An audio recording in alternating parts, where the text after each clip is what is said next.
देश की सियासत में बाड़मेर जैसलमेर लोकसभा सीट काफी सुर्खियों में है और सबसे ज्यादा चर्चा हो रही है एक अकेला सप्पर भारी की। जी हाँ, अब आप कह रहे होंगे कि एक अकेला सप्पर भारी यानी प्रधानमंत्री नरेंद्र मोदी की बात कर रहे हैं, तो जी नहीं, हम उसकी बात कर रहे हैं जिससे खुद प्रधानमंत्री नरेंद्र मोदी भी घबराए हुए हैं और इसीलिए अपनी पूरी पलटन लेकर बाड़मेर पहुंच रहे हैं।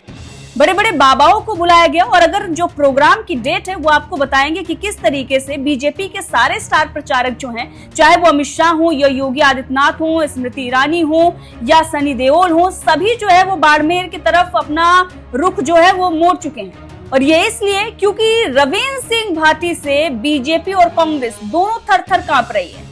अगर रविंद्र सिंह भाटी के कोर वोटर को अपने तरफ नहीं खींचा गया, उनके वोट बैंक को अपनी तरफ नहीं लाया गया, रविंद्र सिंह भाटी के खिलाफ मजबूती से लड़ाई नहीं लड़ी गई, तो फिर बीजेपी का हारना तय माना जा रहा है। लेकिन रविंद्र सिंह भाटी ने भी ठान लिया है कि किसी भी हाल में अपने कोर वोटरों को जाने नहीं देंगे और ना ही जो उनके समर्थक हैं वो बीजेपी के हो पाएंगे। इसीलिए कांटे की टक्कर इस सीट पर बताई जा रही है। चलिए आपको बताते हैं एक अकेला रविंद्र सिंह भाटी के लिए कितनी बड़ी फौज उतर रही है, चाहे वो कांग्रेस की हो या फिर बीजेपी की। सबसे पहले करते हैं बात बीजेपी के स्टार प्रचारकों की। वैसे आपको बता दें कि रविंद्र सिंह भाटी के खिलाफ जो चुनाव लड़ रहे हैं वो केंद्रीय मंत्री हैं और अब आप समझ सकते हैं कि कितना पावर उनके पास होगा, कैलाश चौधरी। लेकिन वो अपने पूरे क्षेत्र को नहीं साध पा रहे हैं। एक अकेला रविंद्र सिंह भाटी अपने क्षेत्र को भी देख रहा है और प्रवासियों से भी मिल रहा है। लेकिन वहीं पर कैलाश चौधरी के समर्थन में आप देखिए, चाहे कई दिनों से वहां पर तमाम एमएलए जो है वो काम कर रहे हो या भजन लाल शर्मा मुख्यमंत्री पूरा प्रदेश छोड़कर वो बाड़मेर जैसलमेर में ही डेरा डाले हुए हैं, वहीं पर चुनाव प्रचार कर रहे हैं। कई बड़े नेताओं को भी जो क्षत्रिय समाज से आते हैं उन्हें भी इम्पोर्ट करके वहां लाया गया है कि वो जो क्षत्रिय समाज के लोग हैं उनसे बातचीत करें, उन्हें कैसे इन्फ्लुएंस करें, उन्हें कैसे अपने समर्थन में लेकर आए। चर्चा तो इस बात की भी है कि चाय पर भी चर्चा हो रही है, चाय पर भी उन नेताओं को बुलाया जा रहा है। रविंद्र सिंह भाटी अगर खड़े नहीं होते तो इन लोगों को महत्व नहीं दिया जाता, उनसे बातचीत नहीं की जाती। लेकिन हाँ, रविंद्र सिंह भाटी अगर चुनाव लड़ रहे हैं तो उसके बाद राजपूतों को काफी वहां पर तवज्जो दी जा रही है और उनके तमाम नेताओं से बातचीत चल रही है। अब इसी बीच आप देखिए कि बड़ी फौज जो है वो भी पहुंच रही है। ये लोग तो पहले से काम कर ही रहे हैं। अब जैसा कि आप जानते हैं कि 8 अप्रैल को बाबा बागेश्वर का दौरा होता है, वहां पर जाकर कथा सुनाते हैं। लेकिन धीरेन्द्र कृष्ण शास्त्री जिस तरीके से वहां पर उनका जो भी उन्होंने कथा सुनाई या जो भी बातें की, उनमें जो चीजें निकल कर आई वो कहीं ना कहीं रविंद्र सिंह भाटी के पक्ष में चली गई।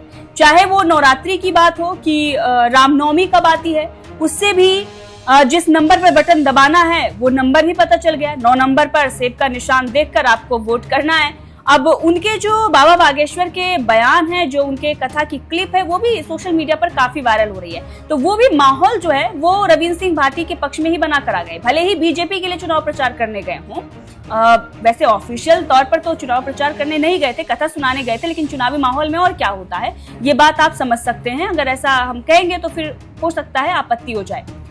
वहीं दूसरी तरफ जो उन्होंने कहा कि जोधपुर में तो हमने ट्रेलर देखा, लेकिन पिक्चर आकर हमने यहाँ पर देखी कि यहाँ पर कितने लोग जो है वो सनातनी हैं और तमाम बातें उन्होंने की।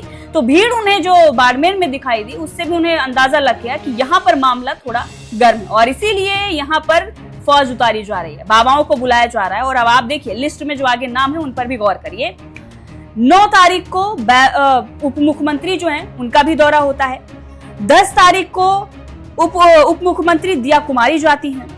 11 तारीख को रक्षा मंत्री राजनाथ सिंह भी जा रहे हैं। 12 को देश के प्रधानमंत्री खुद बाड़मेर में रहेंगे। 13 तारीख को सनी देओल को भी बुलाया गया है। 14 तारीख को द ग्रेट खली जा रहे हैं। 15 तारीख को सतीश पुनिया भी जा रहे हैं और 16 तारीख को स्मृति ईरानी भी शिव में जा रही हैं, जो कि विधानसभा जो है वो आती है रविंद्र सिंह भाटी की, जहां से वो निर्दलीय विधायक है। और खबर तो ये भी है कि अमित शाह भी जाने वाले हैं। तो पूरी फौज जो है वो अब वहां पर जा रही है। खबर ये भी है कि योगी आदित्यनाथ भी जा रहे हैं चुनाव प्रचार करने के लिए कैलाश चौधरी का। तो क्या देश में बाकी और लोकसभा की सीटें ही नहीं है? अगर बीजेपी को ये लग रहा है कि यहाँ से हम जीत रहे हैं, जैसे कि बीजेपी दावा कर रही है और उसके बहुत सारे नेता जो हैं वो बोल रहे हैं कि कोई मुकाबला जो है वो त्रिकोणीय नहीं है, बल्कि टक्कर जो है वो कांग्रेस बीजेपी के बीच में है, तो फिर इतना डर किस बात का है? कांग्रेस तो इतनी मजबूत भी नजर नहीं आ रही है, क्यों ये पूरी फौज वहां उतारी जा रही है?